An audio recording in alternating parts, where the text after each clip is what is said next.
I'm John Taylor from Sandwich, New Hampshire, Sandwich Historical Society. We've been in business since 1917, and we have a museum called the Elisha Marston House in Center Sandwich. We also have a transportation museum in Center Sandwich, and we own a small schoolhouse. We own the Grange Hall and the Herd Barn, which we just bought a few years ago, and we're still renovating to be used for storage and events and spare vehicles and so forth, farm equipment. We've been publishing what we call excursion bulletins since 1920. We're in I think we have 104 here. We're working on 105th. They give a lot of history of the town of Sandwich and its residents, and it's a good source for genealogy and just Sandwich history and stories from Sandwich. At our Elisha Marston House, we have an exhibit every year. This year it's photography, and they're working on it desperately right now to put it all together by next Saturday when we open up. Jeff's our president, chairman of our board, and knows a lot about Sandwich history. Say hello. Thank you very much, John. I'd like to add that the influence on the Sandwich Historical Society is the fact that Sandwich has celebrated Old Home Week since 1899 when it was begun. And that brought together a lot of summer people. Sandwich is a summer Squam Lake place. And all the summer people and the local people will get together on Old Home Week and talk about what was good and what was bad about the town. And that's how the Sandwich Historical Society evolved in 1917. And it was pretty much a summer entity up until about the year 2000 when we started to become a year-round. And we have a nice endowment. We support the town in many ways. We preserve the town, preserve buildings, and it's just such a fortunate town to have the resources we have and to have the people that are willing to step up and use those resources to preserve our heritage. And another important aspect of our historical society is the fact that in 1883, Charles Blanchard started the Sandwich Reporter newspaper, and in the first 5 years he collected all kinds of vital records, family histories, church histories, town histories, and published those in those newspapers, which now John and I use all the time for finding stories of our history.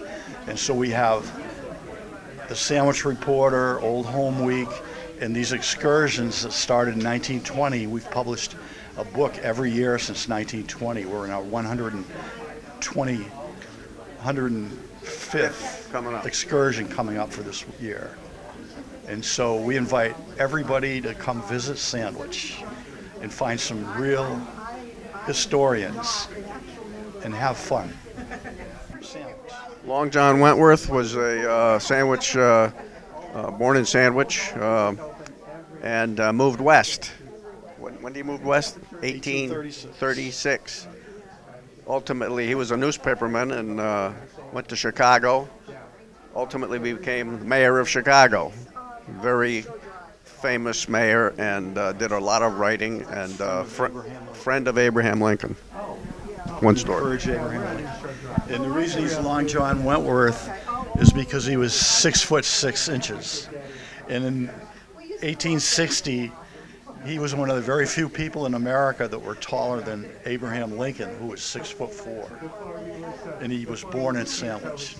A cousin of his, a little later, Joseph Wentworth was left a lot of money to us, which is a source of our endowment. So we continue. He's been president of the Historical Society back in the 40s and 30s. He was also, we went to Dartmouth, played football, And we have a nice article in our 100th excursion booklet. They called him Little Joe Wentworth. Went on to coach football at Kenyon College, and then one of the technical schools out in Ohio. They won the Ohio State Championship in college football. At one point, he was claimed to be the highest paid college football coach in the country. Hi, I'm Amy Asniv from the Pembroke, New Hampshire Historical Society, located at 311 Pembroke Street in Pembroke, New Hampshire, right behind the town hall. We are currently making exhibits for our one-room schoolhouse, and we have a website at Pembroke, New Hampshire Historical Society.com, where we have over 1,000 photographs, some genealogy, and other research about buildings and whatnot. We're always looking for additional information from people, or if you want to help us out in any way with our Historical Society, we would love to have you join us. Thank you. I'm Beth Hazelton. This is Jane Keniston. We both assist at the Family Search Center up on North Main Street. And we have recently been gathering all sorts of equipment for preservation purposes. And this particular item scans books for us. It's new. And like this particular thing is an old yearbook, high school yearbook from Ossipee High School. 1949. So when we went, I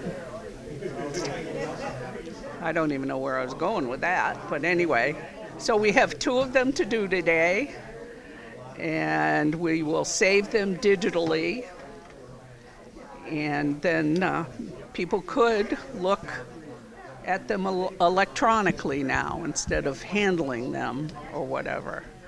The other equipment, we can convert old VHS tapes onto digital. We can do slides, convert them to digital, camcorder tapes to digital, just photos, photo albums.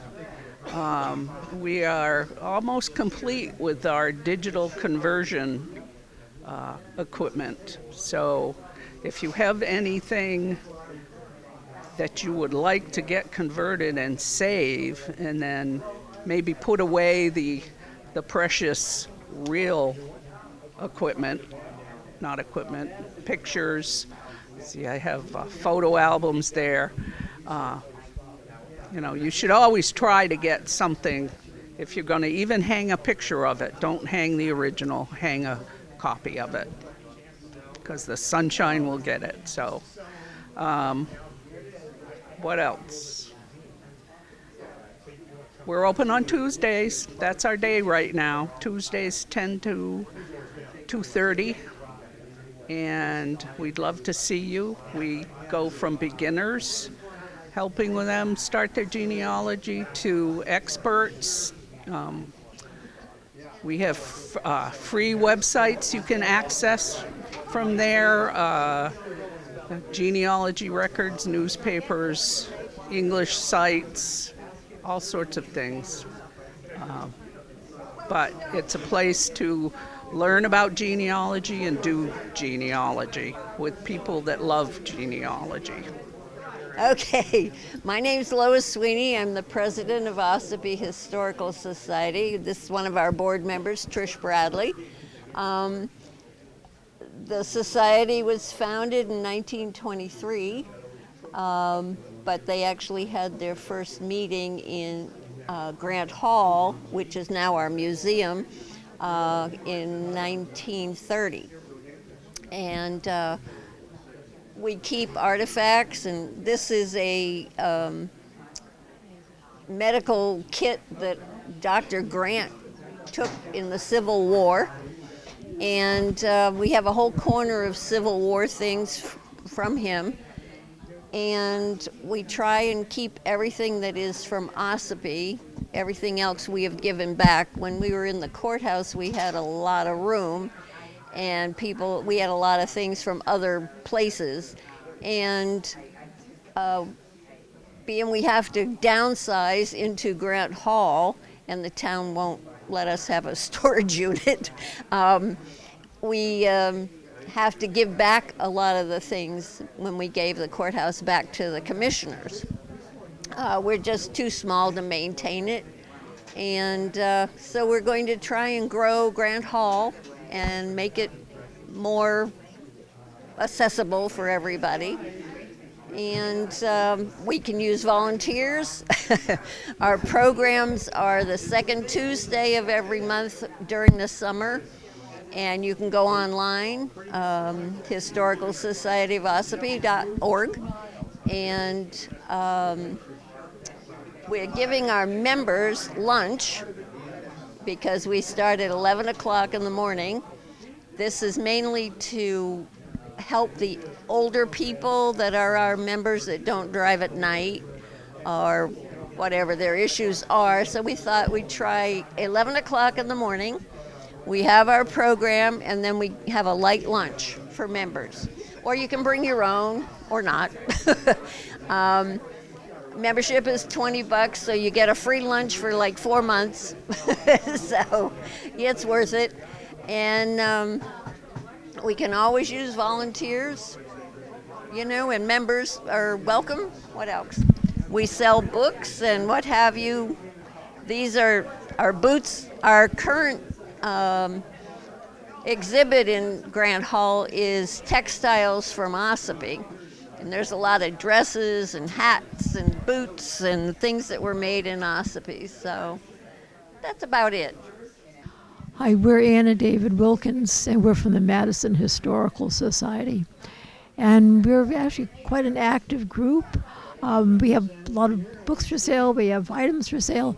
Probably we were best known for the Madison Boulder and for the poet, painter E.E. Cummings, who has 2 houses in our town. And we have paintings of his in our museum. We also have a town pound that is interesting to see. And we have one of our board members has an exhibit that she arranges at the school, the Madison Elementary School, to teach our children about these things, including the town pound, including E.E. Cummings. We've had... We did one recently on the history of eyeglasses, anything to interest the kids. We're really happy that the school has agreed to allow us to have this display case. We've had some wonderful exhibits, some prize-winning exhibits. One on wedding gowns throughout the years, one on games, one on quilts. And this summer we have a timeline, the history of Madison, that is... Produced it as a book, so you can take it home as well. But anyway, it's really provided even those of us in the Historical Society with so much new information about our city, our town, our village, and how it's developed over the decades. Hi, good morning. My name is Rainey Morneau. I'm the president of the Berlin and Coos County Historical Society in Berlin, New Hampshire. Our organization was founded in 1990 to preserve a lot of the artifacts and a lot of the history of Berlin and the surrounding area, Coos County. We have exhibits in 4 different museum buildings, 2 of which are open year-round, the Moffat House Museum and the Berlin Falls House Museum and Heritage Center. We have a lot of exhibits dealing with the ethnic and cultural history of Berlin in the area, also the logging and the industrial history of Berlin. And we also have 2 historic barns that we have visitors come to, mostly in the summer, the Thompson Barn and the Mainsboro Stud Barn. And we have barn sales during the summer. We have about 5 of them that we coordinate for roughly 600 or 700 visitors every session that come around. And the barns are very historic to the Brown Company logging operations, because a lot of the workhorses were kept at the barns to rehabilitate and have the horses rest up before they go back into the woods. And the Mainsboro Stud Barn has a unique distinction because it is actually the birthplace of the Arabian Horse Club of America. W.R. Brown, who was one of the notable Brown family members, one of the sons of W.W. Brown, is the one that developed the the horse husbandry in this respect. And he actually bred Arabian horses for originally hoping that they would be sold to the U.S. Army, but as mechanization started developing in the late teens of the 1900s, he ended up by selling them to a lot of different wealthy families around the country. Our barn, the Mainsboro Stud Barn, is one of two distinctive barns, the other one being the Kellogg Barn, which is over in, I believe, Indiana. And as of the present day, whenever you think of Arabian horses, 16% of that bloodline derives from the Mainsboro Stud in Berlin, New Hampshire. Our organization is 34 years old. As I said, we have 4 buildings. One is 72 High Street, which is the latest building, called the Berlin Falls House, which has 9,000 square feet of space. Our first museum building was the Moffat House Museum, which was the osteopathic office and residence of Dr. Irving F. Moffat and Mrs. Mary Moffat. And we also have a large genealogy center at the museum, as long as a sports museum, with a lot of it being dedicated to the inductees of the New Hampshire Legends of Hockey, inductees from Berlin, of which there are 41. And of course the barns. We have a large membership base, around 400 people, with a volunteer base of about 45 to 50 people. We are open, the Moffat House Museum and the Berlin Falls House are open on Wednesdays, Thursdays, and Fridays from 12 to 4. And the barn sales are in the summer, between June and usually the end of September, on various Saturdays, which are advertised on the website usually, or on Facebook. But certainly, if you can't make it during those hours, whether for the barn sales or because you can't make it on Wednesday, Thursdays, and Fridays at the museums, please get in touch with us, and we'd be happy to show you around. And we thank you for this time for telling you about our museums and our wonderful city of the North Country. Thank you. Hello, Mark Lush, Wolfeboro Historical Society. Hey, come and see us at the Clark House Museum Complex, right across from Huggins Hospital. We are open July and August, Wednesday through Saturday. And we'll also be in the parade coming up here on July 4th. We have 4 buildings. The Clark House, in its original location, built late 1700s. We got the reproduction of the South Wolfeboro Fire Station with some really cool hand-powered and steam-powered fire engines. We have the Pleasant Valley Schoolhouse built in the early 1800s that was brought to the site 65 years ago. And we have an 1820s or so barn with also a bunch of artifacts in it. So come see us. All right, so most of you know where Carpenter School is. Well, before Brewster existed, there was the Wolfeboro Tuftonboro Academy in approximately that same location that got started about 1820, and probably one of the most illustrious individuals that ever attended school there for all of about 1 year. He stayed with the Averys while he was doing that, was a young man from Farmington, New Hampshire, by the name of Henry Wilson, who later on entered politics down in Massachusetts after he made it big in the shoe business, became senator for Massachusetts, and he was Ulysses S. Grant's second vice president for his second term. And that was good old Henry Wilson from Farmington. He even taught school here in Wolfeboro.